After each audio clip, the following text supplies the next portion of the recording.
খবর 24 সাথে আপনাকে স্বাগত। নতুন নতুন খবর জানার জন্য আমাদের চ্যানেলে চোখ রাখুন।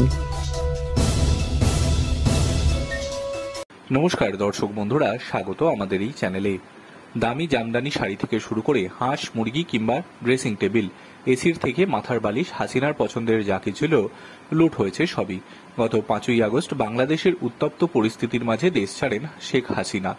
দেশ ছাড়ার আগে তিনি প্রধানমন্ত্রী পদ থেকে ইস্তফা দেন, আর হাসিনা দেশ ছাড়ার কয়েক মুহূর্তের মধ্যেই গণভবন, যা প্রধানমন্ত্রীর সরকারি বাসভবন ছিল, সেখানে ঢুকে পড়েন উন্মত্ত জনতা। তোলপাড় করা হয় গণভবন, হাতের সামনে যে যা পায় তাই লুট করে।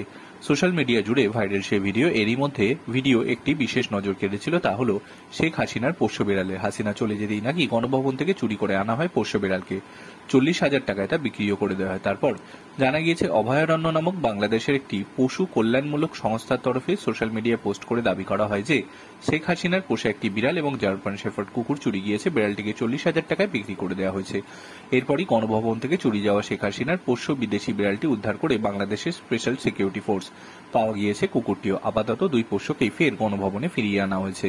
ওই সংস্থার তরফে গণভবন থেকে চুরি যাওয়া হাঁস, মুরগি, ছাগল, খরগোশ, অন্যান্য প্রাণীদের নিয়েও পোস্ট করা হয়েছে।